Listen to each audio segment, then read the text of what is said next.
ফজরের 2 রাকাত সুন্নতের পরে একটি দোয়া 100 বার পড়লে পুরা দুনিয়া তার কাছে নত হবে ইনশাআল্লাহ। আল্লাহ পাক রব্বুল আলামিন দুনিয়া তার কাছে নত করে দিবেন।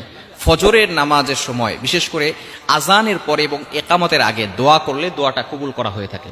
নবী সাল্লাল্লাহু আলাইহি ওয়াসাল্লাম জানিয়ে দিয়েছেন, তিরমিজি শরীফের হাদিস, আদ-দুআউ লা ইউরাদ্দু বাইনাল আযানি ওয়াল ইকামা।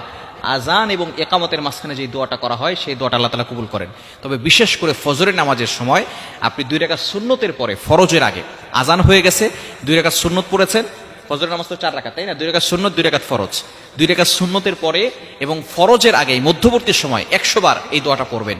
ইনশাআল্লাহ আল্লাহ পাক রব্বুল আলামিন দুনিয়াটা আপনার কাছে নত করে দিবেন। আপনি এই দোয়াটা 100 বার করার পরে আপনি আল্লাহর কাছে দোয়া করবেন, আল্লাহ পাক রব্বুল আলামিন আপনার দোয়াগুলো কবুল করবেন। আপনার সন্তান আপনার কথা শুনে না, আপনার মেয়ের বিয়ে হচ্ছে না, আপনার অভাব, আপনার বিপদ, যত ধরনের কষ্ট আছে, দুঃখ আছে, সব আকাঙ্ক্ষাগুলো আপনি আল্লাহর কাছে বলবেন, দেখবেন আল্লাহ তাআলা সবকিছু আপনার জন্য সহজ করে দিবেন। আল্লাহ পাক রব্বুল আলামিন যদি বান্দাকে বিপদ থেকে উদ্ধার করতে চান, তাহলে আল্লাহ পাক রব্বুল আলামিন তাকে বিপদ থেকে উদ্ধার করেন। দুনিয়ার কোনো শক্তি তাকে বিপদে ফেলতে পারে না। এজন্য এই দোয়াটা করার দরকার আছে না নাই? ফজরের নামাজের পরে সুন্নতের পরে কিভাবে আমলটি করবেন? প্রথমে 11 বার দুরূদ শরীফ পড়বেন। দুরূদ শরীফ হচ্ছে আল্লাহুম্মা সাল্লি আলা মুহাম্মদ, যেটা দুরূদ ইব্রাহিম আছে, এই দুরূদটা পড়বেন। এটা সবচেয়ে ফজিলতপূর্ণ দুরূদ। যদি এটা না পারেন তাহলে সাল্লাল্লাহু আলাইহি ওয়াসাল্লাম, এটাও একটা দুরূদ।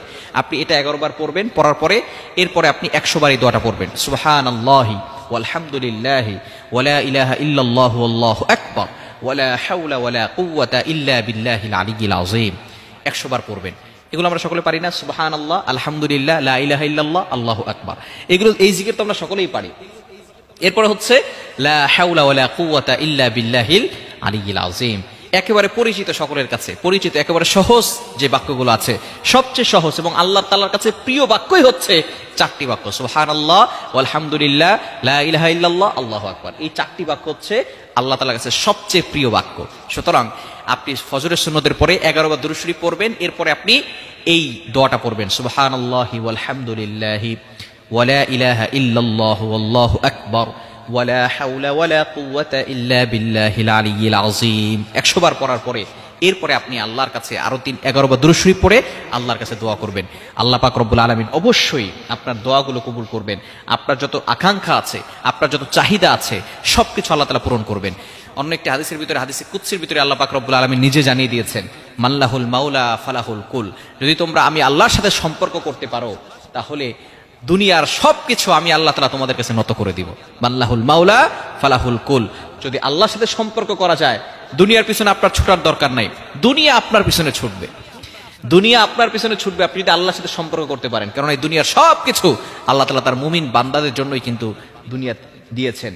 এই মাখলুকাত, এই সবকিছু সেবা করার জন্য এবং মাখলুকাতদেরকে আল্লাহ পাক রব্বুল আলামিন যাতে করে মানব জাতির সর্বশ্রেষ্ঠ বানিয়েছেন এবং তাদেরকে উপকার করার জন্যই কিন্তু তাদেরকে পাঠিয়েছেন। সুতরাং দুনিয়ার সবকিছু আপনার কাছে নত হয়ে যাবে যদি আপনি আমলটি করতে পারেন। এজন্য বেশি বেশি করে আমল করা যাবে তো ইনশাআল্লাহ। আল্লাহ তাআলা আমাদের সকলকে এই আমলটি করার তৌফিক দান করেন। ফজরের 2 রাকাত সুন্নতের পরে একটি দোয়া 100 বার পড়লে পুরা দুনিয়া তার কাছে নত হবে ইনশাআল্লাহ। আল্লাহ পাক রব্বুল আলামিন দুনিয়া তার কাছে নত করে দিবেন। ফজরের নামাজের সময় বিশেষ করে আজানের পরে এবং ইকামতের আগে দোয়া